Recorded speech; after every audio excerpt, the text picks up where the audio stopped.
Anand Shri Advaita Gadadhar Shivashadi Gaura Bhakta Vrinda. Hare Krishna, Krishna Krishna, Hare Hare, Hare Rama, Rama Rama, Hare Hare. Hare Krishna, Krishna Krishna, Hare Hare, Hare Rama, Rama Rama, Hare Hare. Hare Krishna, Krishna Krishna, Hare Hare, Hare Rama, Rama Rama, Hare Hare. Hare Krishna, Krishna Krishna, Hare Hare, Hare Rama, Rama Rama, Hare Hare. Hare Krishna, Krishna Krishna, Hare Hare, Hare Rama, Rama Rama, Hare Hare. Hare Krishna, Krishna Krishna, Hare Hare, Hare. Hare Rama, Rama Rama, Hare Hare. Hare Krishna, Krishna Krishna, Hare Hare, Hare Rama, Rama Rama, Hare Hare. Hare Krishna, Krishna Krishna, Hare Hare, Hare Rama, Rama Rama, Hare Hare. Hare Krishna, Krishna Krishna, Hare Hare, Hare Rama, Rama Rama, Hare Hare. Hare Krishna, Krishna Krishna, Hare Hare, Hare Rama, Rama Rama, Hare Hare. Hare Krishna, Krishna Krishna, Hare Hare, Hare Rama, Rama Rama, Hare Hare. Hare Krishna, Krishna Krishna, Hare Hare, Hare Rama, Rama Rama, Hare Hare. Bol. Can we Hare start? Krishna. Yes. That's right.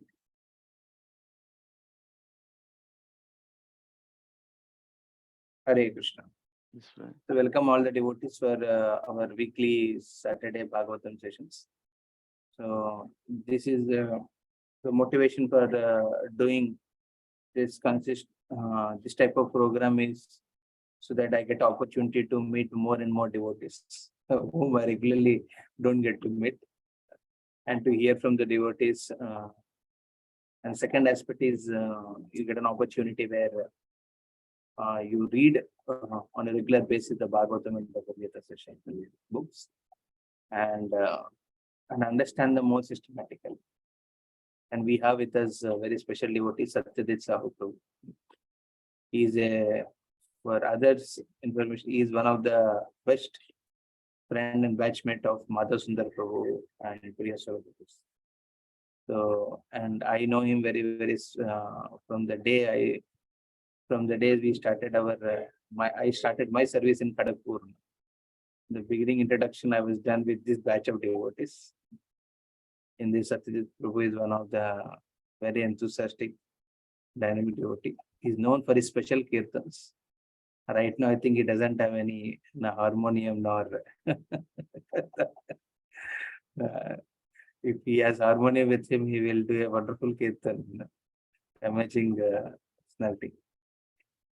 And uh, the time I spend with him is more, I think, in Kharagpur voice than other devotees.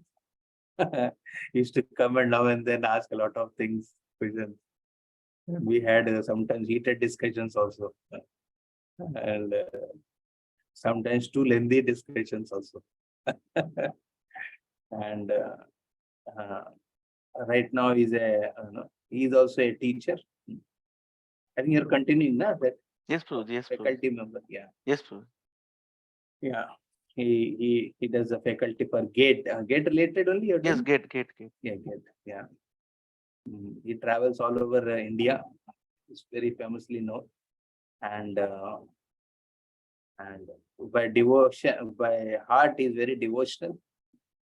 And lot of hankering he has for to stay in Puri. He has taken a flat also.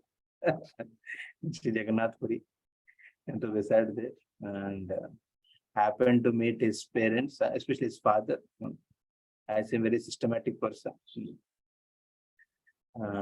And that's how we know. And we have one more devotee with him, is a friend of him. Right now he's in a different mood and activity. Pankaj Prabhu is somehow I don't have a contact of him. That he would be having. So they too are from Odisha, and we know that Odisha devotees are very, very from Chaitanya Mahaprabhu Leela also we can see how they dedicated and how they committed in their devotional life. So I see that aspect in Satyajit Prabhu also. So we wish to hear from him on this section of Srimad Bhagavatam, what we are discussing from second chapter, first canto. I think it is 29th or 30th verse onwards. 30th verse or something. Okay. Yes, you can. Hare Krishna. Prabhuji, Share I the should- I screen of should, verses. chant the verse and then translation and purport. Like that, Uh, Prabhuji. No, not like that. What Okay. you can do, you can, if you wish, you can read the translation Okay, Prabhuji.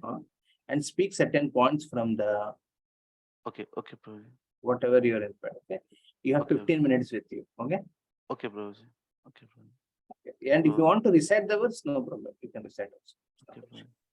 Okay, Haribol. Thank you, Prabhuji, for giving me this opportunity. So we are reading from Srimad Bhagavatam, first canto, second chapter, 31st verse. After creating the material substance, the Lord Vasudeva expands himself and enters into it. And although he is within the material modes of nature and appears to be one of the created beings, he is always fully enlightened in his transcendental position. In this verse, Prabhupada has given the purport that when a Lord creates the universe and material existence, he also enters the material existence, and it appears that he is uh, within the three modes of material nature. And in this aspect, what Lord does is that he doesn't leave the soul who has having material hankering. So Lord doesn't leave him, and Lord accompanies him as the super soul. The example given is in scriptures is about two birds who are sitting on a tree. One bird is eating the fruits and the other bird is observing. The bird eating the fruit is the soul who has fallen into material existence, and the other bird who is observing is the Lord himself, because he doesn't leave the soul alone. So in this way, Lord enters the material existence, but he is not affected by the modes of material nature. He appears to be within the material nature, but he is always fully enlightened, unlike the soul who is affected by the modes of material nature. In the next verse, the translation is, the Lord as super soul pervades all things, just like fire permeates wood, and so he appears to be of many varieties, though he is absolute one without a second. In the next verse, the translation goes, the super soul enters into the bodies of created beings who are influenced by modes of material nature and causes them to enjoy the effects of this mode by the subtle mind. As in the previous verses also, it is told that Lord enters the material existence. Similarly, how Lord enters is that he is the super soul who is present in every living being. Like in this verse, in 1.2.33, as it is told that the super soul enters into the bodies of created beings. So in all of our bodies, we are present, means we, the soul is present. Along with that, super soul, who is the supreme Lord, he is also present to accompany us through this material existence. But he is not affected by it, and we, being controlled by the modes and our subtle mind, we are affected by the material modes of nature, which makes us sorry, which makes us enjoy, try to enjoy the material modes.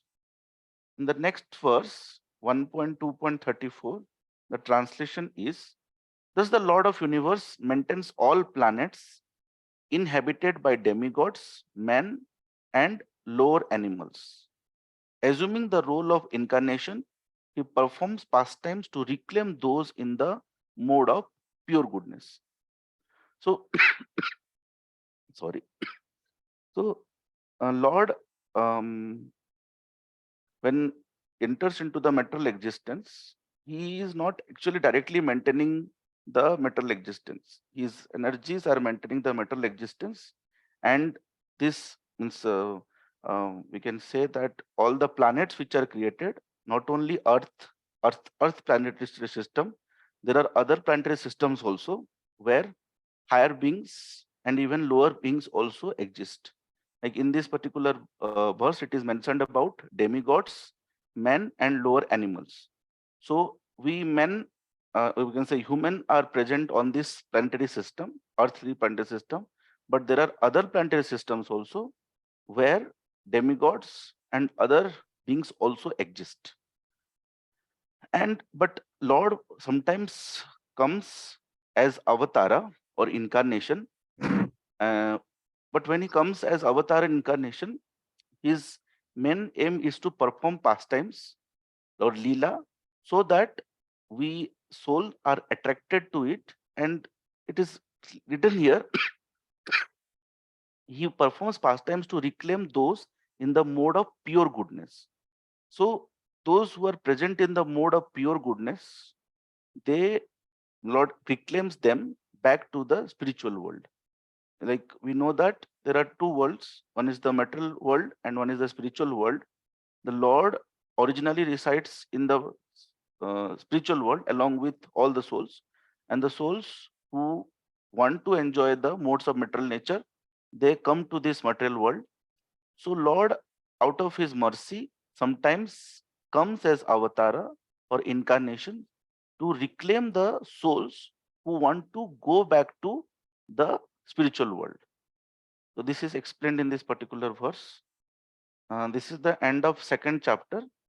Then this is the starting of the third chapter. 1.3.1, the first verse says, uh, in the beginning of the creation, the Lord first expanded himself in the universal form of the Purusa incarnation and manifested all the ingredients for the material creation. And thus, at first, there was creation of 16 principles of material action. This was the purpose of creating the material universe. Hare Krishna Prabhuji, I have not gone through this purport, Prabhuji. Okay, okay. Other verses? I'm reading, Prabhuji. Yeah. Yes, Prabhuji. A part of the Purusa lies down within the water of the universe. From the navel lake of his body sprouts a lotus stem And from the lotus flower atop its stem, Brahma, the master of all engineers in the universe, becomes manifest.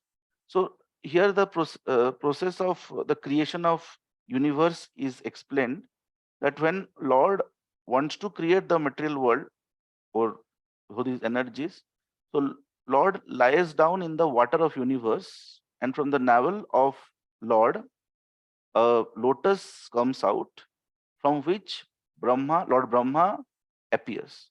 So after Brahma appears, Brahma becomes the creator of this universe. He is the creator of this universe. So Lord, when wants to create the material universe, so at that time Lord expands, or we can say, as is explained in the previous chapter also, that Lord enters into the material existence but not affected by it. So it is explained, I think that it is explained in the previous chapter that Lord is not affected by it. So that readers don't get confused that Lord, when enters the material existence, he also becomes a part of the material existence. He is always transcendental to it. Even if he enters, he is transcendental to it. And after this, the process of creation of the universe is explained. Like in this verse, it is explained that Brahma, who is created from the navel of Lord Vishnu. So we can understand that in from this verse that all the demigods are created in this material existence. So they are not the supreme Lord. Supreme Lord is Lord Krishna only. And when he wants to create the material universe, so he enters the material universe, and then Lord Brahma is originated, and Lord Brahma, as it is mentioned here, the master of all engineers in the universe, becomes manifest. So he appears, and then he engineers the creation of the rest of the universe. In the next verse, it is written, it is believed that all the universal planetary systems are situated on the extensive body of the Purusa, but he has nothing to do with the created material ingredients. His body is eternally spiritual existence par excellence. So in this verse, the same concept which was explained before is highlighted, that we have to understand that uh, the material existence has many universe, and then every universe has many planetary system. So all these planetary systems in the universe, or multiple universe also, are coming from the body of Purusa, means Lord Vishnu. But although the universes are appearing from the body of Lord Vishnu, he is never a part of this material existence. So it has written that, but he has nothing to do with the created material ingredients. So created material ingredients will include the gross things, like the dead things, like not dead things. We cannot say not dead things, means the like fire, earth, the metal ingredients, and the metal bodies, because our body is also made up of these metal ingredients, and then metal ingredients like ego and our mind. So these are all metal ingredients. So we have to always understand that Lord is never a part of it, even though all these things are coming from his body, but he's never a part of it. His body is eternally in spiritual existence par excellence. So his body is always spiritual, although all the material existence is coming from him. In the next verse, it is written that the devotees with their perfect eyes see the transcendental form of the Purusa, who has thousands of legs, thighs, arms, and faces, all extraordinary. In that body, there are thousands of heads, ears, eyes, and noses. They are decorated with thousands of helmets and glowing earrings, and are adorned with garlands. So here it is written about that the devotees with their perfect eyes see the transcendental form of Purusa. The form of Purusa is explained, and here it is mentioned that devotees with their perfect eyes. So if we want to see Lord, or to see the transcendental form of Lord, we cannot see only from our material eyes. That is not possible, because our material senses are not perfect. We, from our material senses, we cannot perceive the transcendental form of Lord, because our eyes can only perceive or see material things. And since it is explained in the previous verses that Lord is transcendental and he has nothing to do with the material existence, so therefore we cannot see him through our eyes. So here it is therefore highlighted the devotees with their perfect eyes. So perfect eyes which can be done, which can be achieved by, you can say perfect vision, which can be achieved by devotional service to the Lord.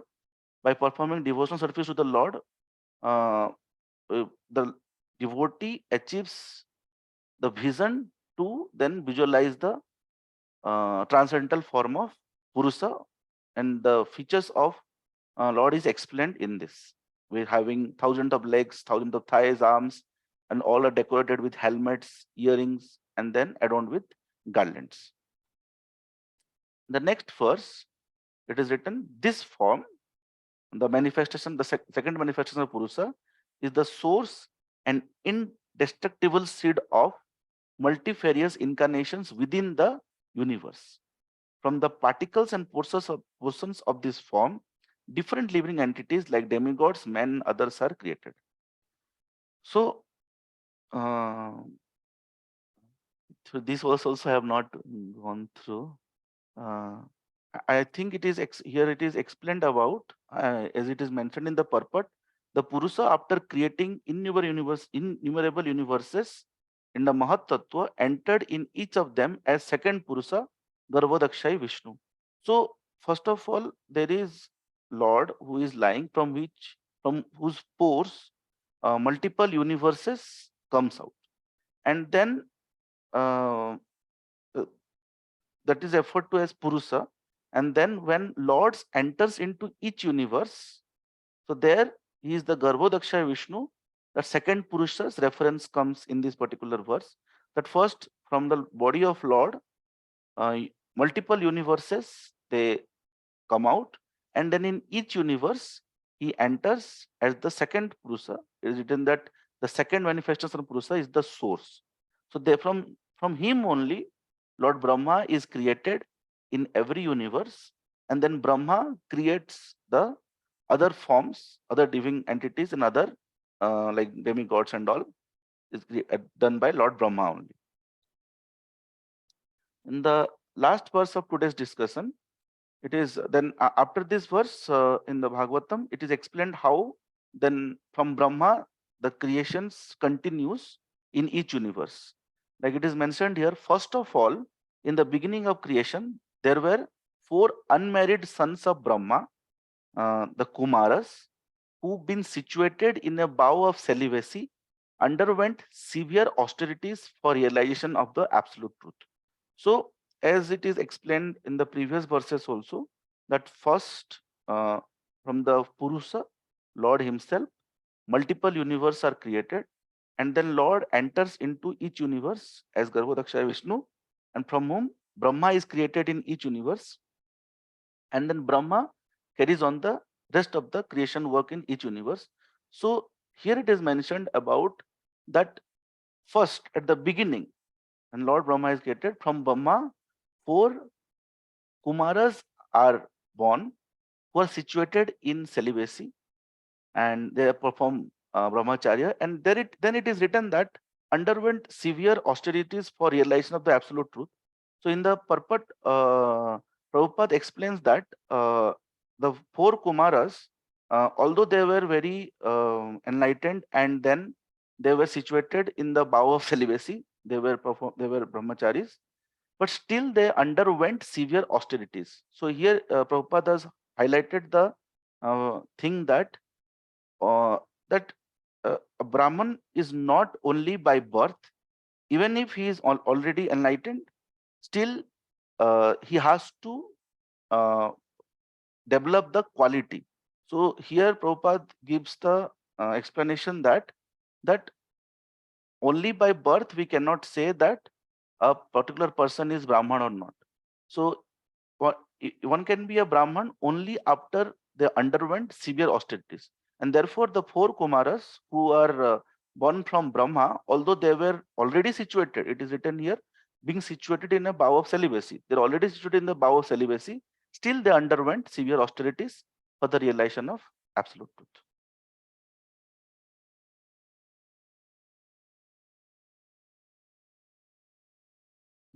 till here, Prabhuji told me to prepare. Hare Krishna. Yeah. Thank you very much, Satyadesh Prabhu. Yes, we can precisely on each of the verses, highlighting on very important aspects. So this is very crucial to understand how Lord helps the living entity from the day one. It's not that he will come only to help his devotees when they pray for him. No, he is there from the day one. The day one when we denied to be part of him. From that day, he started assisting and helping the devotees in various ways. And that's what we'll be seeing in today's session. And thank you very much, Satyajit Prabhu, for your wonderful contribution in today's session. Hare Krishna. Yeah. Om Namo Bhagavate Vasudevaya. Om Namo Bhagavate Vasudevaya. Om Namo Bhagavate Vasudevaya. Hare Krishna. Narayana Namaskrityam Naram Chaiva Narottamam Devim Saraswatim Vyasam Tato Jayamudiraya. Nashtaprayeshu Bhadreshu Nityam Bhagavata Sevaya. Bhagavati Uttama Shloke Bhuktir Bhavati Naishtaki. Krishnaya Vasudevaya Devaki Nandanaya Cha. Nanda Gopa Kumaraya Govindaya Namo. Vishnu Padaya Krishna Preshthaya Bhutale Srimade Bhakti Vedanta Swami Nidinamani. Namaste Saraswati Deve Gauravani Pracharini Nirvishesha Shunyavadi Pashyatya Deshatharini Shri Krishna Chaitanya Prabhu Nityananda Shri Advaita Gadadhara Shri Vasadi Gaura Bhuttamanda Hare Krishna Krishna Krishna Hare Hare Hare Rama Rama Rama Hare Hare Hare Krishna. So in the beginning of Srimad Bhagavatam, we see in the Naimisharanya forest, the sages headed by Shaunaka was asking certain questions to Suta Goswami, whom they only appointed to direct all the sages for the betterment of Kali Yuga people. So in that they asked 6 questions. In the last few Bhagavatam sessions, we were discussing all those 6 questions. The 6th question, the first question which they ask is, what is the ultimate good for people in general? And the second question they ask is, what is the essence of all the scriptures, which should be kept in practice regularly? In answer to these first 2 questions, Suta Goswami elaborated in the 2nd chapter of Srimad Bhagavatam, 1st canto, that how bhakti, the devotional service, savai pumcha paro dharma, edo bhaktu radokshaje, ahetukiya pratiyata yayatma suprasidati. The devotional service, unalloyed, unmotivated and uninterrupted devotional service to Supreme Personality Godhead is the only way, or you can say, is the only occupation for all the living beings for the betterment of their life. And also, this is what the essence of scriptures is, the Bhakti Yoga. The devotional service to Supreme Personality Godhead, Bhakti Yoga. And he elaborated the process, the different developments of Bhakti which happens in a sadhaka's life, from Satam Kripa to Prema. Like that, he elaborates 14 stages of devotional service. And then he says the devotional service can only be done to Krishna and not to any other demigods. In this way, he concludes the answer to the first 2 questions which Shaunakadi Rishis asked. And now the 3rd question and the 4th question which they asked, 3rd, 4th, and then 5th. Further questions. The 3rd question is, why Krishna appeared as the son of Devaki? What is the reason for him to appear in that particular form? Please answer it. However, before answering to this question about Krishna's appearance, and then it is further added in the 4th question, please explain the wonderful adventurous activities which Lord performs in creating this universe. So for the Lord to perform activities, like why Krishna appeared in this material world. This material world need to be created first, is it not? While explaining the answers, he doesn't follow the same sequence. He changes the sequence because the creation has to take place first.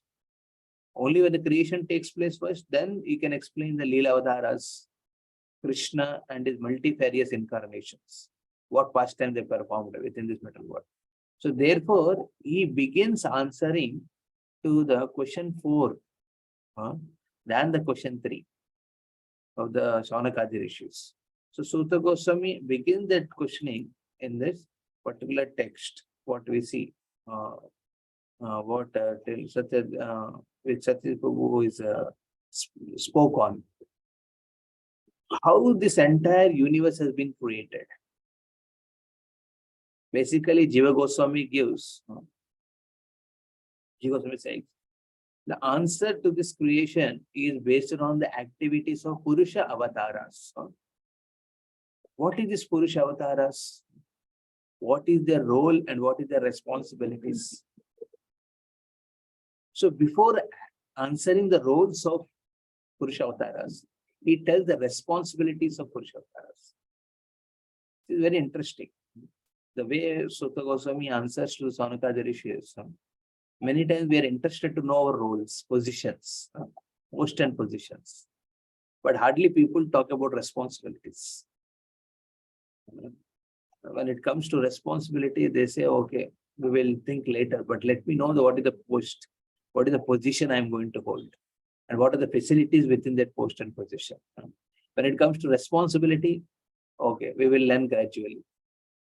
But in Bhagavatam, while answering to this question, Suta Goswami very nicely explains the responsibilities of these Purusha avatars. Okay, when Lord is creating this universe, there is some sense of responsibility. In fact, it is not just a sense of responsibility, it is a sense of love. Love, on the basis of the love, and any person can take any amount of responsibility, irrespective of whether he has a talent within it or not, whether the person is expert in it or not, whether the person is capable of it or not. If the basis is love, a loving devotional service, it's possible.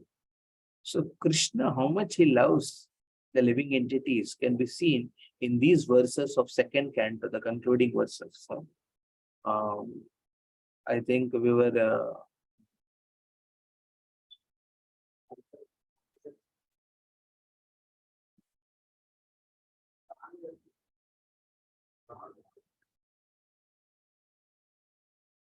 you're able to see the screen. Okay, chapter 2, Divinity and Divine Service, the last concluding. Yeah.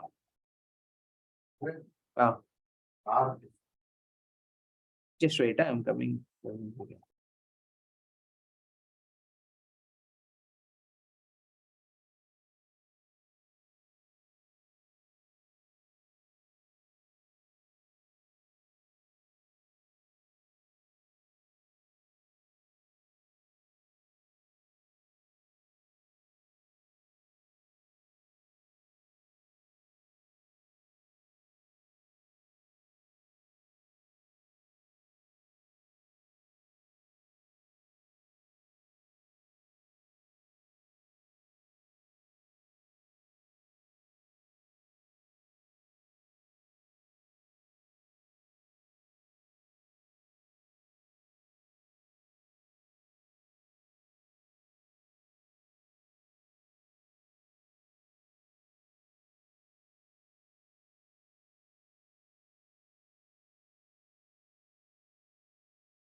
Hare Krishna.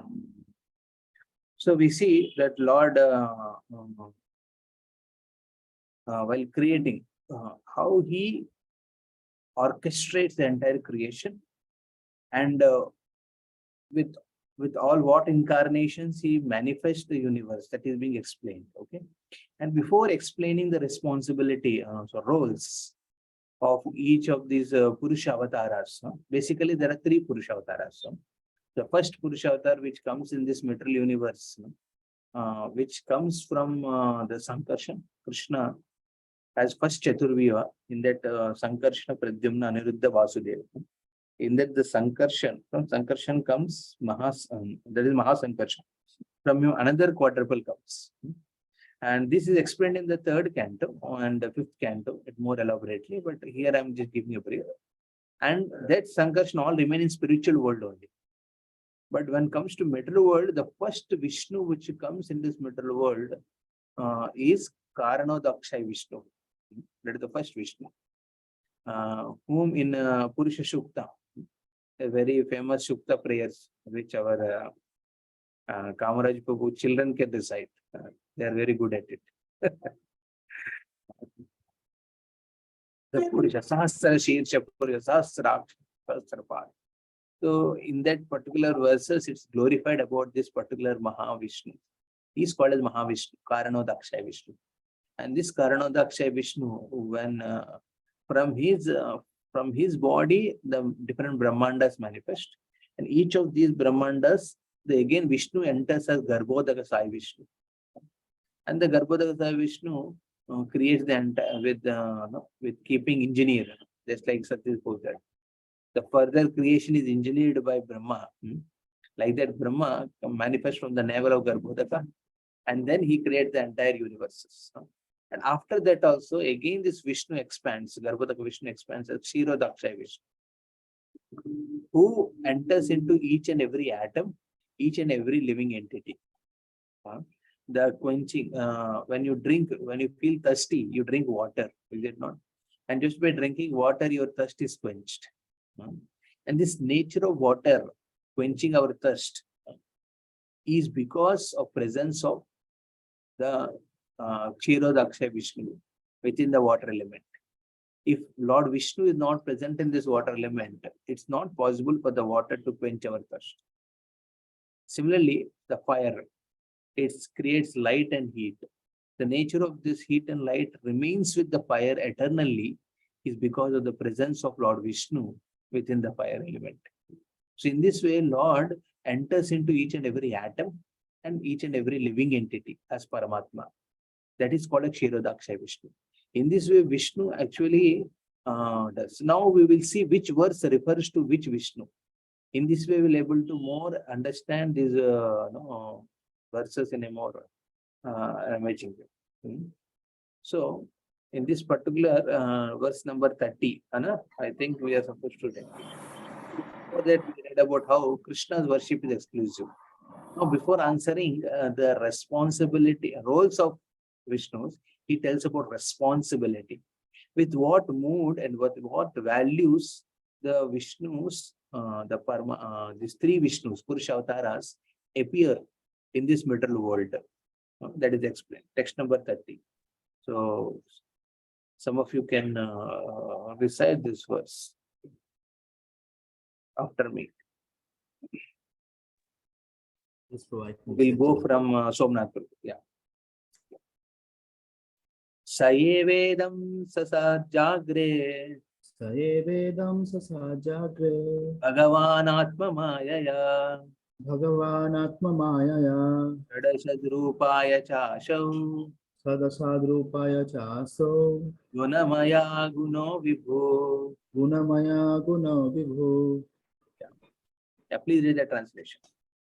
In the beginning of the material creation, that absolute personality of Godhead, Vasudeva, in his transcendental position, created the energies of cause and effect by his own internal energy. So, in the beginning of the material creation, the Almighty Godhead, Vasudeva. What is it? This refers to the Karanodakshay Vishnu. Karana, the ultimate cause of all causes in that way, the cause. He created the energies of cause and effect. The cause and effect are created by Karana Dakshay Vishnu. In the Karana Samudra he lies. Neither he has a serpent with on the down, nor there is Lakshmi on the side. He is alone. The Chaturbhuja Vishnu, Karana Vishnu, is lying in a slumber. Lying in a slumber means what? He's like half sleep. Just like when you get up in the morning, you are not in full sleep or not fully awake, like that position. So even in that position, sometimes we can't take we are confused about our entity also many times. But Lord Vishnu is different. Lord Vishnu, in that position only, he creates entire universes. In the transcendental position. This is what very important point here is mentioned. Even though Lord Vishnu enters in this material world, is unaffected. Just like a jailer, when he enters the jail, he is not affected by the rules and regulations of the prisoners, because the jailer is given that particular role of orchestrating the whole thing. So when somebody, like a spider creates a web, when the spider creates a web, it is not caught within its own web. Rather, it arranges. So like that, Vishnu, when he comes into the material world, he remains in transcendental position. The position of Lord is always transcendental, because the causal and effectual energies required for creation of material world were also created by him. He is unaffected, because he only creates the cause and he only creates the effect. When you do a particular activity, you get a reaction. This law is discovered by Newton, okay, but this is created by Karana. This is created by the Karana Daksha Vishnu. He is not affected by his own activities. In another sense, none of the actions and reactions of this world can affect the position of the Lord Vishnu while he is lying in that slumber within this metal ocean. Okay, there are two worlds: spiritual world and metal world. In the metal world, the first Vishnu who brings out everything is this Karana Daksha Vishnu. The next verse. Okay. So, Amidudev Prabhu, you're there? Please unmute. And then, Hare Krishna. Hare Krishna. Yeah. Taya vilasit teshu yeshu Taya vileteshu eshu guneshu gunavaniva guneshu gunavana eva anta pravishta abhati anta pravishta abhati vignanena vijrimbita. vijnanena virvita. Please read the translation. After creating the material substance, the Lord Vasudeva expand himself and enter into it. And although he is within the material modes of nature and appears to be one of the created being, he is always fully enlightened in his transcendental position. So after creating the material substance, this material substance is called Mahatattva. Initially it's in a very unmanifested form, Pradhan, and that comes as a Mahatattva, in which all the elements are there. What are the elements? Like in further it is explained, 16 elements are there, or 24 elements.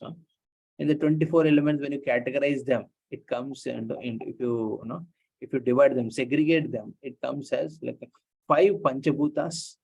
All of you know 5 Panchabhutas: earth, water, fire, air, and ether. And there are 5 senses, knowledge acquiring senses, just like eyes, nose, ears, tongue, and the skin.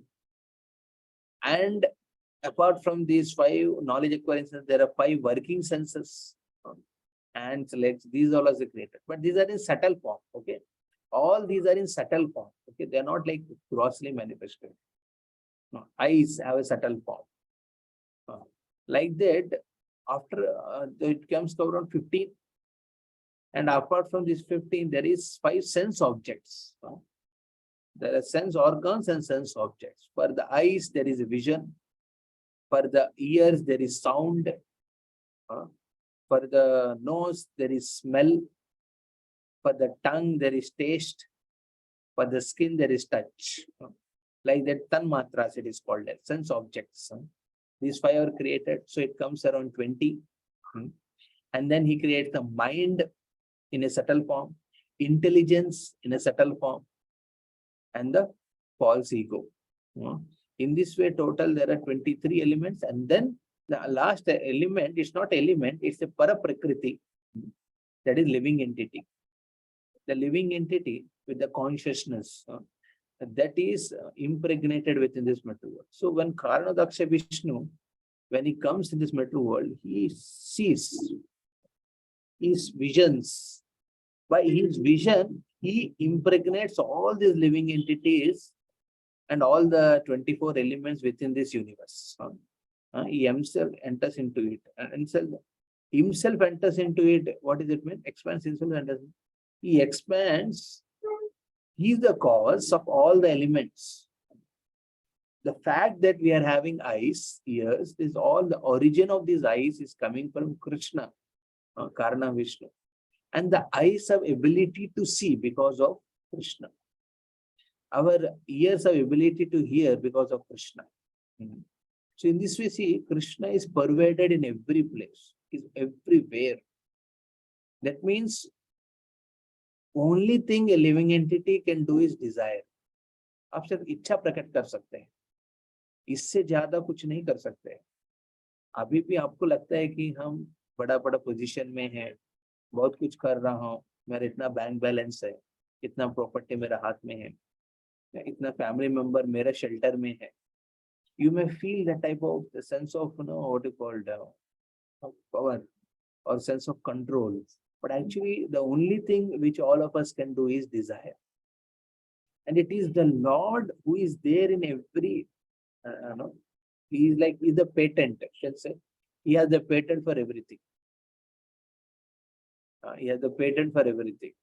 You're able to see through your eyes. The reason your eyes is because of Krishna. The ability to see is because of Krishna. And the object which you are seeing is also coming from Krishna. Similarly, you are able to hear. The fact that your ears is because of Krishna. The fact that you are able to hear something sound because of Krishna, and the sound is manifested in this material world. The origin of that sound, whether it is a lorry sound or you hear scriptures, the recitation of verses of Bhagavatam, Bhagavad Gita, and anything, is all these things are manifested from Krishna. In this way, he enters into it. Although he is within the middle modes, when he appears to be one of the created beings, he is always fully enlightened. So both living entity and Lord enters. And the elements enter. The elements are dead. Dead in the sense of they don't have their own consciousness with which they act.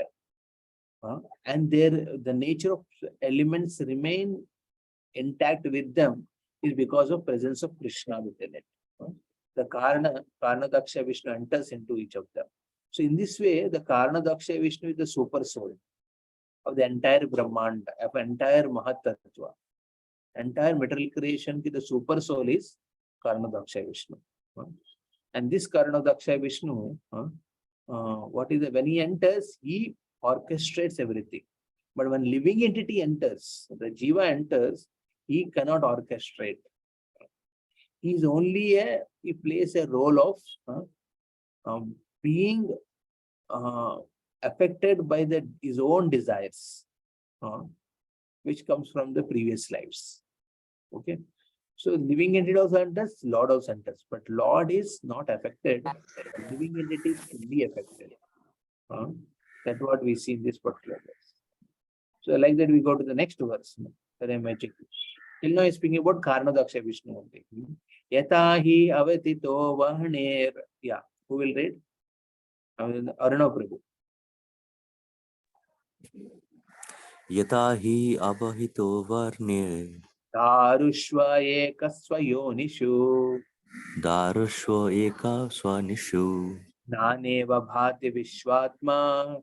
Naneva bhati vishwatma. Bhuteshu cha tata puman.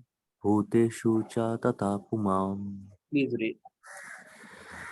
The Lord as Supersoul pervades all things, just as fire permeates wood, and so he appears to be of many varieties, though he is the absolute one without a second. So here a very interesting aspect is explained about the analogy is given of like fire. Okay. So as I mentioned, in a wood, as I mentioned, the Lord is everywhere. Lord is pervaded everywhere. So in this way, the presence of Lord could be perceived. The Lord who is pervaded everywhere could be perceived by certain touch. Just like in a wood, the fire is everywhere. But how that fire will manifest out? You keep the wood in touch of fire. Naturally, the fire within that wood comes in contact with the fire outside, and then it manifests its nature. Similarly, anything in this material world, the Krishna which is within that particular thing can be manifested out only when you bring that particular thing, an object or a living entity or any aspect, and touch with Krishna. Matlab, that's what the bhakti process is. So basically, the ability for a material thing to become spiritual, it is not because of your power. It is because of Krishna's power within that particular element or a living entity that is manifesting because of touch of Krishna. What you are doing is only facilitating that touch. You're only facilitating that opportunity for other living entities and other things which are under your care to become spiritualized by the touch of Krishna. So devotional process is meant for that. This emphasizes, this particular verse emphasizes the need of spiritual master. So the super soul is acting as a spiritual master within of every living entity. The Lord as super soul pervades all things, just as fire pervades wood. So he appears to be of many varieties, although he is absolutely one without second. So this Lord is Kshirodaksha Vishnu, the Paramatma within every living entity. And this Paramatma within the heart of a living entity, what he does, he ensures the travel, he ensures the particular care of each and every living entity. In this way, you see, the entire orchestra is being done by Lord himself. He is creating material elements. He is creating the material elements, and his presence within that is creating the ability for them to function properly. Like electromagnetic waves are there. And there is radio waves. Everything have their own functions because of Krishna's presence within those waves. And if Krishna is not present, they will not act like that. Just imagine, entire big software companies are based on the functioning of the different physical laws, chemical laws, and these things. And if Krishna comes out of it, if Krishna comes out of it, that entire physical elements and everything will not function as they are. And certainly it will change the whole situation only. And that's so, as a super soul also, Krishna within the heart of living entity is trying to await, is waiting for when the nice moment will come where the living entity will turn towards him. Is awaiting, is observing, is orchestrating from within. Just like you said, as from wood, fire can be manifested, or is better can turned into milk. So as the presence of Lord as Paramatma can be felt by the process of legitimate hearing and chanting of transcendental subjects, which are especially treated in very like Upanishad and Vedanta. Okay. So similarly, the Paramatma within the heart can also manifest prominently in a living entity by the legitimate process of hearing. So this is a sacrifice we should do. The sacrifice of giving our ears, lending our ears in hearing about Krishna consciousness, the transcendental subjects. The moment you allow the Lord in the form of transcendental sound to enter within your heart, then naturally you are given opportunity for Paramatma to, or you are giving opportunity for yourself to turn towards the Paramatma who is setting. That's how the super soul within the heart is like a guru within. He directs you to guru without. So when you are sincere in recognizing the presence of Paramatma within the heart, the Paramatma will ensure that you come in contact with devotees. You come in contact with a guru, and hearing the transcendental sound vibration from the guru, in naturally the connection, the living connection which you have with the Lord, that gets manifested. Okay. So in this way, we see that this particular aspect is explained. Okay, we'll go to the next verse, 33 verse. Yeah. So you see here till now we discussed about Karnadaksha Vishnu and Kshirodaksha Vishnu. The roles what they have. Karnadaksha Vishnu's responsibility is to ensure that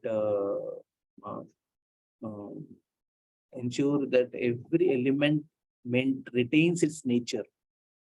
And the Kshirodaksha Vishnu ensures the aspects of every living entity and observes and patiently awaits for the living entity to turn towards him.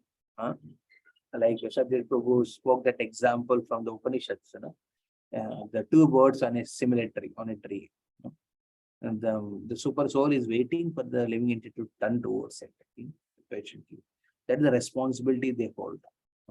Out of loving feelings for the living entity, Lord will always look for opportunity to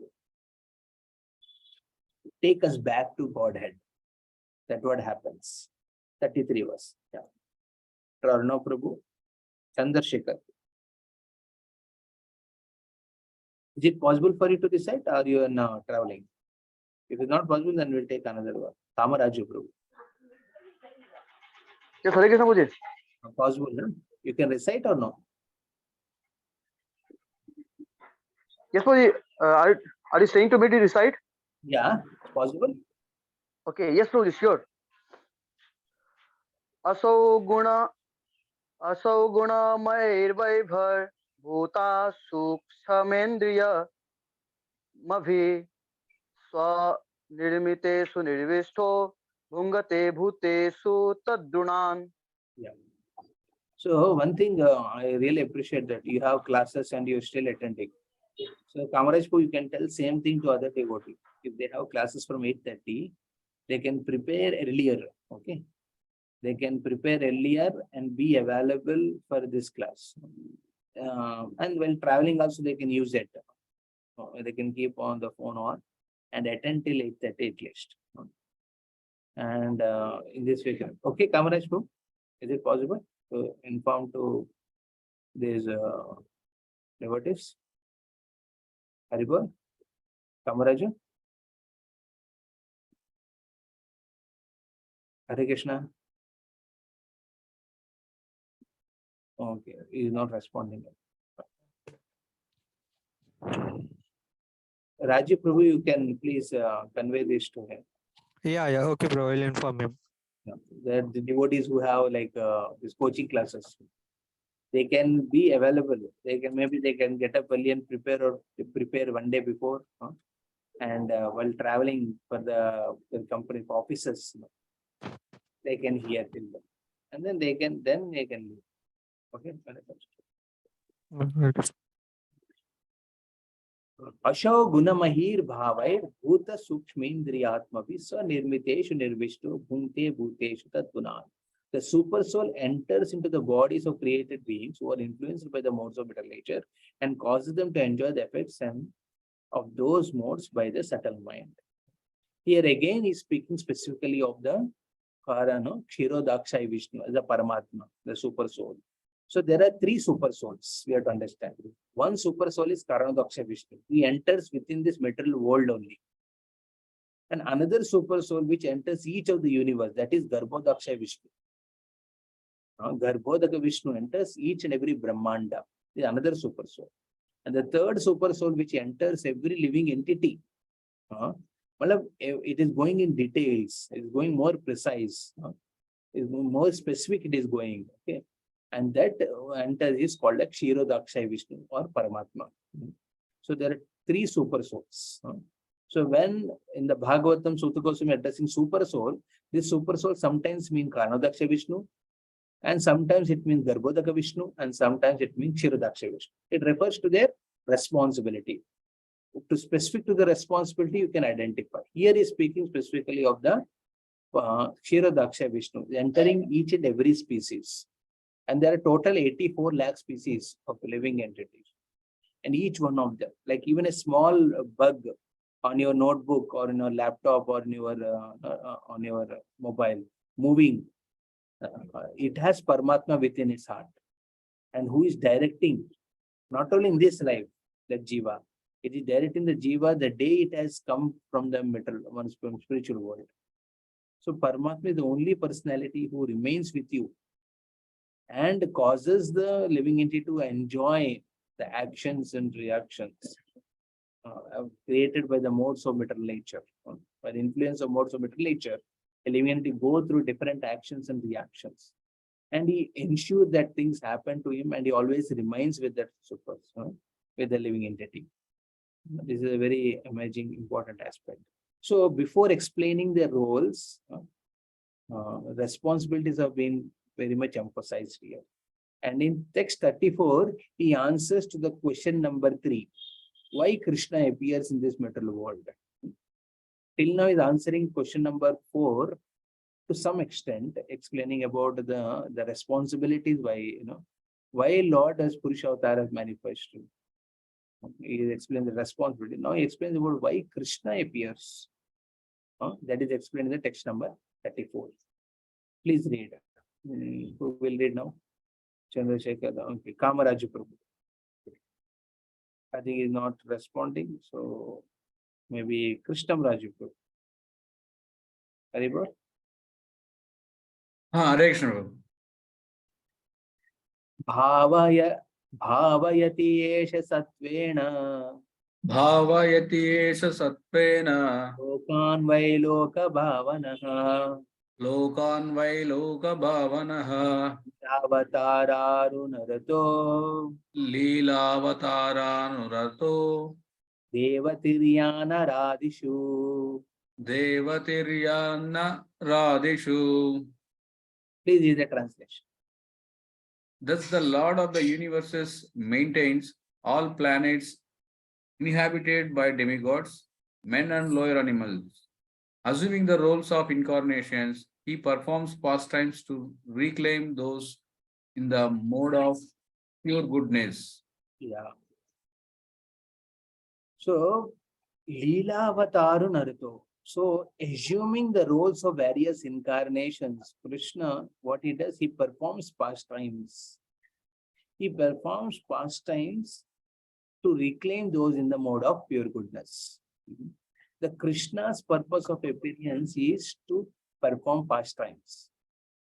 And when he performs pastimes, his only intention is to attract the living entity. So you see, when Purusha Avataras come to create this material world, Krishna personally comes to perform activities within this material world, pastimes. These pastimes are not creation pastimes. These pastimes are the wonderful eternal pastimes which are manifested in spiritual world. Again, he recreates those pastimes within this material world. And by recreating those pastimes, he attracts those in the mode of pure goodness. Why it is mentioned pure goodness? Only why Sattva Guna is mentioned here. Bhavayati esha sattvena lokan vai loka bhavanaha. Why? Because those who are in mode of influenced by mode of passion and ignorance, just like yesterday we read from Bhagavad Gita, those are influenced by these two modes of passion and ignorance. For them, it's very tough to focus something higher. They're always involved with either desires of fulfilling the desires of material world, lamenting about what they lost, or they remain in illusion. They're hankering, lamenting, or in illusion. In this way, those who are mode of passion and ignorance are always absorbed. At least a living entity should come to the platform of Sattva Guna to appreciate the pastimes of Krishna. And when he appreciates regularly, then he develops an attraction. Then he develops a desire to go back to Godhead. And that is the way Krishna says that he comes to perform these activities in this material world. And it's a wonderful pastimes. Entire Bhagavatam, you see, the maximum activities which are explained are Leela Avataras, different multifarious incarnations which Krishna personally manifested. And by hearing those, that's how we have Ramayana with us. That's why we have Mahabharata with us. That's why we have Krishna Leela with us. By hearing those pastimes, a living entity is inspired to go back to Godhead based on his particular realization and connection, his specific law. In this way, I'm just coming, I'll go straight for 2 minutes.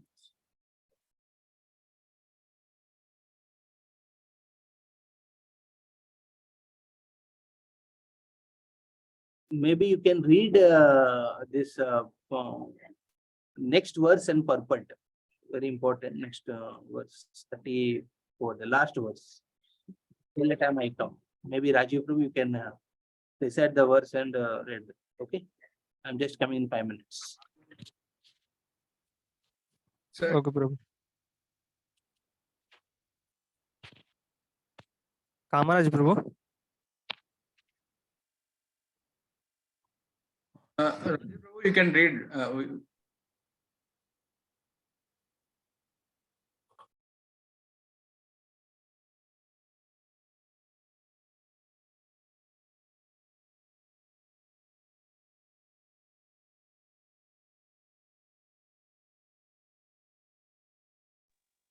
Which verse number was it, was Prabhu? The lies. Verse number 35, Prabhu. Okay. Canto, 2nd chapter, 35. Yeah. Second chapter 35. Only 34 is there, Prabhu. No 35. Hare Krishna. Okay, you can read the text number 1. Okay. 1.3. Okay, Prabhu. Please you read.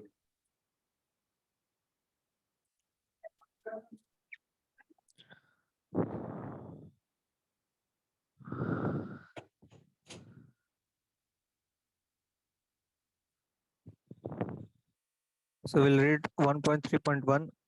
Suta Uvacha Jagre Paurusham Rupam Bhagavan Mahad Adhivihi Sambhutam Sodasha Kalam Adauloka Shishrakshaya. Translation. Suta said, in the beginning of the creation, the Lord first expanded himself in the universal form of Purush incarnation and manifested all the ingredients for the material creation. And thus, at first, there was the creation of the 16 principles of material action. This was the purpose of creating the material universes. But the Bhagavad Gita states that the personality of Godhead, Sri Krishna, maintains these material universes by extending his plenary expansions. So this Purusha form is the confirmation of the same principle. The original personality of Godhead, Vasudeva, or Lord Krishna, who is famous as the son of King Vasudeva or King Nanda, is full with all opulences, all potencies, all fame, all beauty, all knowledge, all renunciation. A part of his opulence is manifested as impersonal Brahma, and a part of his opulence is manifested as Paramatma. This Purusha feature of the same personality of Godhead, Sri Krishna, is the original Paramatma manifestation of the Lord. There are 3 Purusha features in the material creation, and this form, who is known as the Karuna Dakshai Vishnu, is the first of the 3. The others are known as Garbho Dakshai Vishnu and Shiro Dakshai Vishnu, which we shall know one after another.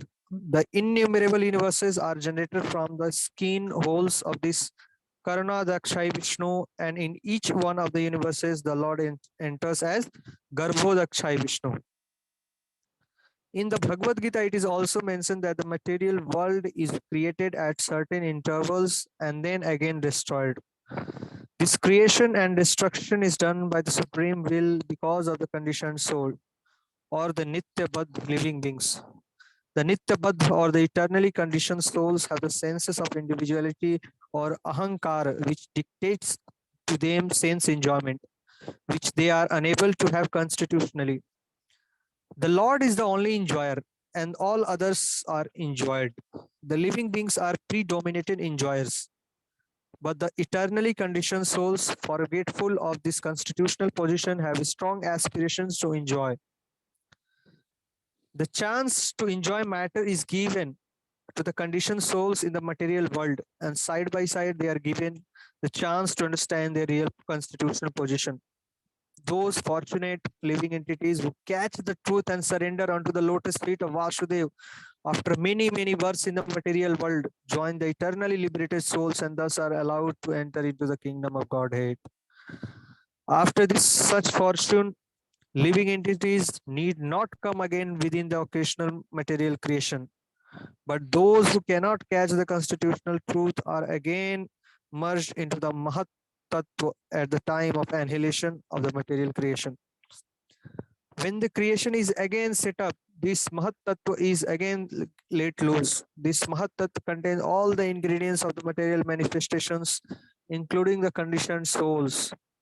Primarily, this Mahat Tattva is divided into 16 parts, namely the 5 gross material elements and the 11 working instruments or senses. It is like the cloud in the clear sky. In the spiritual sky, the effulgence of Brahma is spread all around, and the whole system is dazzling in spiritual light.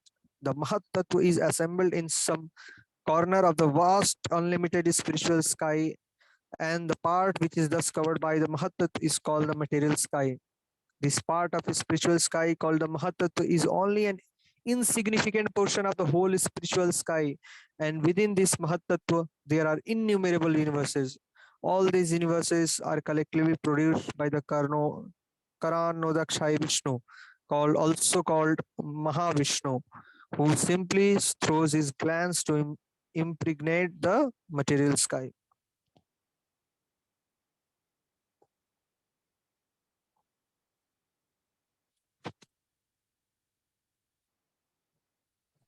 Hare Krishna.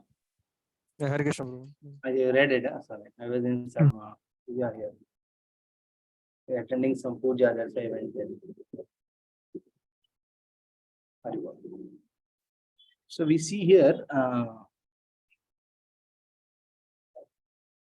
okay, in the beginning of the creation, the Lord first expanded himself.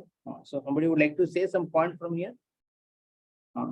Which Vishnu it is referring to? Hare Bol. It's Any of you? Karanadaksha Vishnu. Yes, Karanadaksha Vishnu called Mahavishnu also. Yeah, Mahavishnu. Okay. In the beginning of creation. Now he's explaining about the roles. Okay. His entire 5 verses, next 5 verses, Sutta Goswami explains the roles. Okay. Till now, I spoke about responsibilities. The responsibility of the Karna Vishnu is to ensure that every element is created and its specific nature is sustained. And the responsibility of the Kshirodaksha Vishnu, the Paramatma, is to ensure that he remains with the living entity, with all his travels from life after life and birth after birth, and observe the actions and reactions which a living entity undergoes. And similarly, the responsibility of a Garbhodaka Vishnu is to ensure that each Brahmanda is maintained in a way where he orchestrates, or you can say the Garbhodaka Vishnu is the one who ensures that all the created living and specific Brahmandas, Devi Devatas, everyone is taken. So in this way, we see that aspect here. So in the beginning, the Lord first explained himself in the universe as Purusha incarnation, manifested all the ingredients for material creation. And thus first there was a creation of 16 principles of material reaction. What are the 16 principles explained in that of material action? Anyone? Is it mentioned here in the purport? I think somewhere it is mentioned, the 16 material elements. Yes, Prabhuji. 5 gross material elements and 11 working instruments or senses. Yeah. So these are the namely the 5 gross material elements and the 11 working instruments. So working 5 gross elements are the fire, air, water, fire, air, ether. Working instruments of senses are 5 Jnanendriyas and 5 Karmendriyas. And then there is added one is mind. Like that it is mentioned, 16. So 15 plus 1, 16. In this way they are explained. Yeah, we'll go to the next verse. 3.2. Now it is explained about roles. What actual roles they will be performing or they perform. Yeah. Who will recite? Murari Gopal Pawar, are you there? Hare Krishna. Murari Gopal Pawar. He's not responding. Roshni. Hare Krishna. Roshni Mataji. Yes, Prabhuji, Hare Krishna. Yashyam bhashi shayanasya Yasyasabhi Sayanasya yoga nidram vitanvata Yoganindra Vitamata nabhiridam bhujadhasid Navehidam Bhujadasi brahma vishwasrijampati. Brahma Viswasrijantampati. Okay. This particular verse speaking about Garbhodaka Vishnu. A part of Purusha, that is what? A part of Karanadaksha Vishnu, Garbhodaka Vishnu, lies down within the water of universe. From navel, the lake of his body, from the navel lake of his body sprouts a lotus stem. And from the lotus flower atop the stem, Brahma, the master of engineers in the universe, becomes manifest. So this is speaking about Garbhodaka Vishnu. When from the skin pores of Mahavishnu, when the Brahmanda comes out, each Brahmanda is empty. Nothing is there within that Brahmanda. It only contains the elements in their subtle form. All the 16 elements which are created, by Karnadaksha Vishnu. Now the Garbhodaka Vishnu, what he does, he fills the universe, half of it. He fills half of the universe with the water from his own body. And he lies on that, on a serpent. On Anantashesh he lies, and Lakshmi is massaging the feet. And from the navel of his body, from his navel, is a lotus stem sprouts out. On the lotus, top of the lotus, Brahma manifests. And Brahma does the further creation. Basically, the ability to perform the creation by Brahma is given by Garbhodaka Vishnu. It is this Brahma, it is this Vishnu only who shake hands with Brahma and who tells him to do tapasya. And then Brahma does the tapasya and he understands how to create. The knowledge how to create different 14 planetary systems and which Devata should be given which particular role, all these are done by this Garbhodaka Vishnu. So this how this second Vishnu plays a very important role. And from Garbhodaka Vishnu comes the third, that is here Prabhupada explains. From Garbhodaka Vishnu, there is expansion of Kshirodaksha Vishnu, is a collective Paramatma for all entities. He is called Hari. From him, all incarnations within the universe are expanded.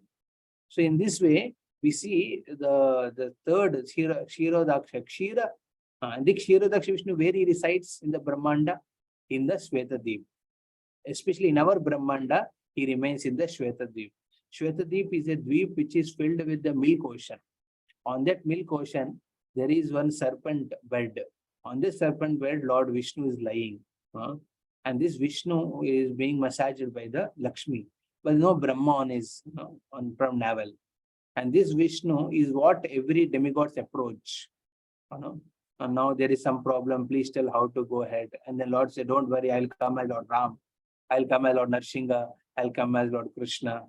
All these things the Kshirodaksha Vishnu does. But actually, Prabhupada mentions here, and even Acharyas explained, this Kshirodaksha Vishnu has come from Garbhodaka Sai Vishnu. And in this way, if you say that Garbhodaka Vishnu is the source of incarnation, all the incarnations, there is no wrong in it. Because from Garbhodaka comes Kshirodaksha Vishnu, and through Kshirodaksha Vishnu, all the Leela Avataras, from Now we're discussing Purusha avatars, and now comes the Leela avatars, all Leela avatars manifest. So here explain about the time of every, how it happens. Now we'll go to the next verse, 3.3. Yeah, after Roshni, yeah, Saurav Prabhu. Are there? You are there, Saurav? Hare Krishna? Or Megha Mataji, any of you? They are not responding. Okay, take it. Shivani Mataji. Hare Krishna. Hare Krishna Prabhu, I won't be able to explain because many family members are there, so there will be noise. Okay. Okay. Fine. And Somnath Prabhu has done or no? Not done. Done. Swati Mataji. Swati Mataji? Hare Bol Prabhu. Yeah. Please recite. Yashavaya samsthanai Yashavaya samsthanai kalpito loka vistara kalpito loka vistara vai bhagavato rupam tadvai bhagavato rupam yuddham sattvam urjitam. vishuddham sattam urjitam. It is believed that all the universal planetary systems are situated on the extensive body of the Purusha, but he has nothing to do with the created material ingredients. His body is eternally in spiritual existence par excellence. See, this verse sometimes is confused to be Karanodaksha Vishnu, but actually it is not. Here it is mentioned, it is believed. It is believed. Kalpitaha, kalpito loka vistare. So it's a very important word here. Kalpita loka vistara means he is especially here Suta Goswami tells about the Virata Rupa. See, in Bhagavad Gita, Krishna showed to Duryodhan a Virat Rupa, in which Krishna is expanded in a big form, having thousands of legs and thousands of hands, and each face represents different incarnations, which Krishna manifests in this material world. There are unlimited incarnations, okay? And that is one form of Virat Rupa, which even Krishna showed to Arjuna on the battlefield. That is one type of Virat Rupa, in which Krishna is telling that I am the source of every incarnation. Whether it's Agni, Vayu, Varuna, or it is Indra, Chandra, all these are manifested because of me. I am the source of them. I am the original Agni Dev. I am the original Chandra. I am the original Surya. Like that, Krishna is giving an indication to entire people that I am the original one, Vibhuti. So he is manifesting that particular form, universal form. And that is Virat Rupa, one type of Virat Rupa. Another Virat Rupa, which is explained here in this particular Bhagavatam, is an imagination, where you imagine a particular kalpita, you imagine, loka vistare. And this imagination is not done by a ordinary person. This imagination is done by a very great, extensively well taught in the scriptures, and it's a allowed imagination. It's authorized imagination. It is believed. That's what it said. Suta Goswami says it is believed. Matlab, even during Suta Goswami time, this particular imagination was people used to believe it. Sages used to believe it. And this is Virat Rupa is what? This Virat Rupa is that bones, the mountains are the bones of Krishna. The trees are the hair on the body of Krishna. The Surya is one eye, and Chandra is one eye of Krishna, Virat Rupa. And all the material ingredients which are there, they are all the different parts of the bodies of this Purusha. So this is a imaginative Purusha, and this is a imagination. This is not what manifested by Lord Krishna in front of Arjuna in the battlefield. That is a different Virat Rupa, and this is a different Virat Rupa. In this Virat Rupa, it's imagination. The many yogis meditate upon this, or jnanis, when they read scriptures, they refer. And this is indirect way.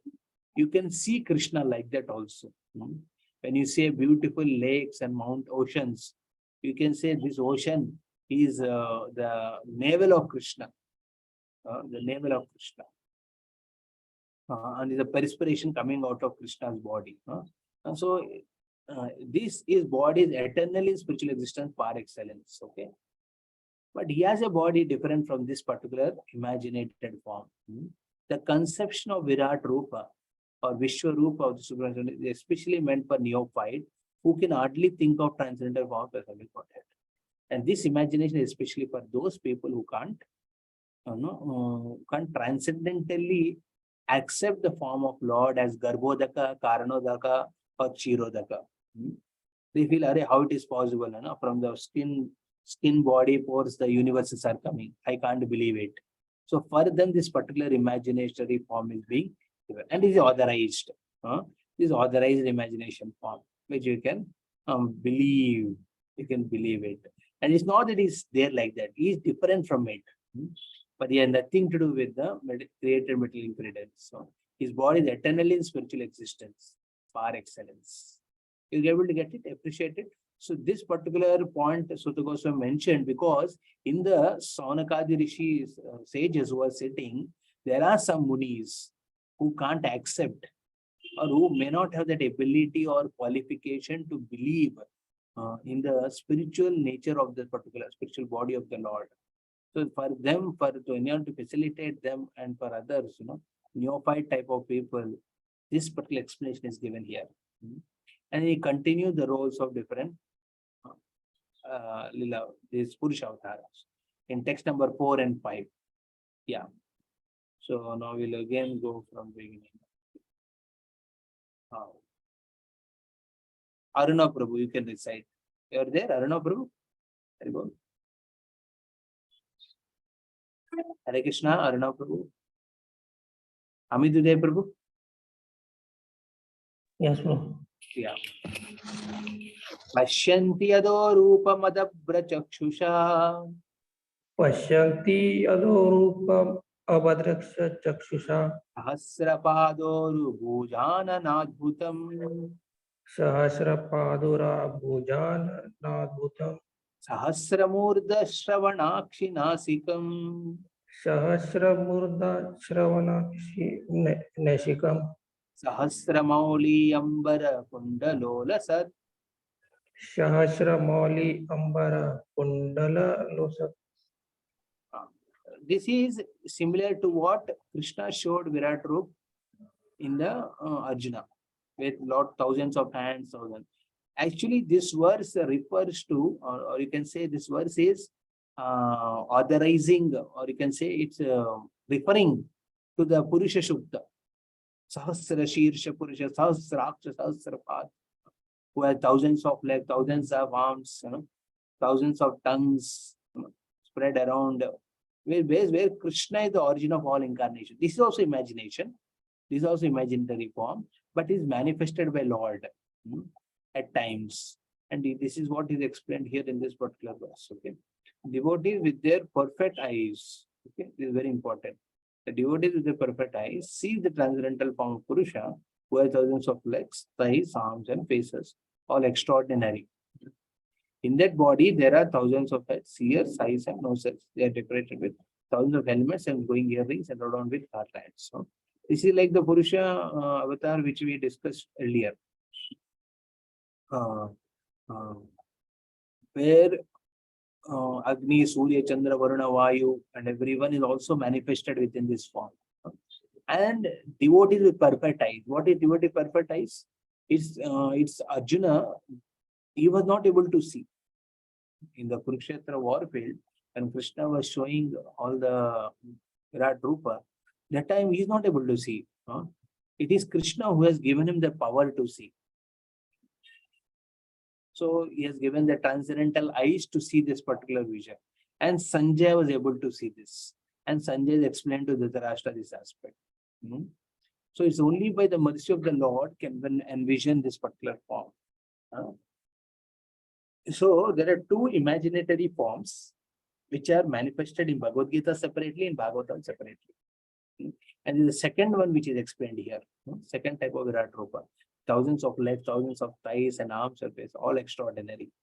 All are extraordinary because these are the parts of different incarnations which Krishna manifested. In that body, there are 1,000 heads, ears, eyes, and noses. They are decorated with thousands of helmets and glowing earrings adorned with garlands. In this way, we see. So, yes, so we have to take information of the transcendental form of the Lord from persons who actually seen him with perfect eyes in devotional service. So it's very important that we get this information from great personalities like Sutta Goswami and Saunakata Rishi. So they have heard and they have seen, some of them have seen, like Krishna, Arjuna is explaining, oh Krishna, I am seeing different faces. Some fire is coming and this thing like that. So by their mercy, we can able to see that through our ears. So in this way, we see that how Krishna manifests his forms for those people who are neophyte, who cannot appreciate the transcendental form of the Lord. But those devotees who can appreciate transcendental form, they believe in the Purusha, wonderful, beautiful forms of Purusha Avtaras and Leela Avtaras. We'll conclude with the last verse of today's discussion. Yeah, Amritendra Prabhu.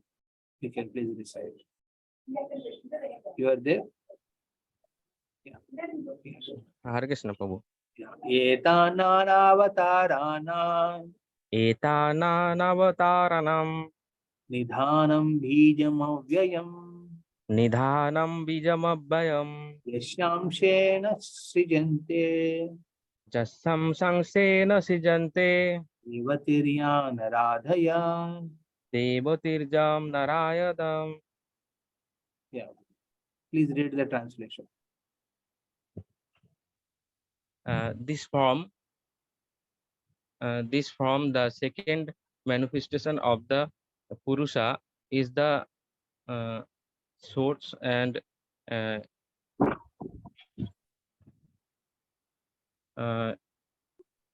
indistributed seed of Indestructible seed of multifarious incarnations within this universe. Yeah. From the particles and portions of this form, different living entities like demigods and others are created. So this particular verse is referring to Garbhodaka Vishnu. This form, the second manifestation of Purusha, is the source of indestructible seed of multifarious incarnations. So that's what I explained. The various incarnations which are formed, that incarnations like Narada, it will come now. Next verses, they all speak about this. Narada for Chatur Kumaras, and there is Varahamurti, Matsyamurti, Kurma Avatar, Leela Avatara. These all are manifested from the Garbhodaka Vishnu.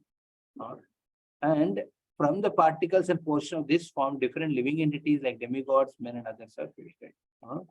That means what? Prajapatis. From Prajapatis come different living entities manifest. So in this way, this entire creation aspect, this particular verse is further elaborated in the creation part, in the 5th canto, and to some extent in the 2nd canto also. That we will discuss when it comes. Okay. But we see Garbhodaka Vishnu is responsible, or you can say he is playing a role of creating many different living species, demigods, and incarnations. Is a source. And he says this source is indestructible. You see here, indestructible seed. Nidhanam Bijam Avyayam. This bija is nidhana. Nidhana means there is no destruction of this bija. For example, if you keep a seed under in a soil and water it, and afterward the tree is manifested. The seed doesn't exist furthermore. But this seed of Garbhodaka Vishnu always remains, it never destroyed. Even though many incarnations are coming out, still this Garbhodaka Vishnu remains. That is the specific nature of spiritual body. The spiritual body, unlike the material body, is not delineated or is not destroyed over a period. So in this way, we see a very interesting way Sutta Goswami is answering to the 4th and 3rd questions respectively. In the 4th question, he asks about what is the adventurous pastimes which Lord does in matter of creation. They explain the Purusha Avtaras. the three Purusha Avtaras which are explained. And we'll see that. So that, and these Purusha Avtaras are the Karnadaksha Vishnu. And Karnadaksha Vishnu is the first Purusha Avtara. From each pore, the Brahmandas are manifesting. You see here, Brahmandas coming out. And each Brahmanda, this Karnadaksha Vishnu comes as Garbhodaka Vishnu. And the Garbhodaka Vishnu is Lakshmi and Brahma coming from his navel. And he creates the universes. And there is a third Vishnu, is the Kshirodaksha Vishnu. And the Kshirodaksha Vishnu is the Paramatma within the heart of every living entity. Like that, you see the presence of Krishna everywhere. View. And then these three are the three super souls. This is the Karna, he is the super soul of the entire material world, is the super soul of entire Brahmanda, and there is super soul within the heart of every living entity. That's how the three super souls. And then he answered to the question, why Krishna appeared? Assuming incarnations, he performed pastimes to reclaim those in goodness. So he not only comes alone, Krishna, he also manifests many other Leela Avataras, many other incarnations. And the purpose of entire all this creation, all these incarnations, perform pastimes, is to reclaim those in mode of goodness. And this will be explained in the chapter number 3. And that what we see today in the first few verses, first 5 verses, this particular thing is explained. How the role of Purusha Avatara. The first Purusha is Karnadaksha Vishnu, and second Purusha is the Garbhodaka Vishnu. And Garbhodaka Vishnu is the source of all incarnations. And first Purusha, Karnadaksha, is the source of all material elements and their natures. That is Karnadaksha Vishnu. And Kshirodakasha Vishnu, he remains as a witness for every living entity, the action, reaction. So we'll conclude here. Anyone has any specific questions or anything? Comments, please share. Hare Krishna.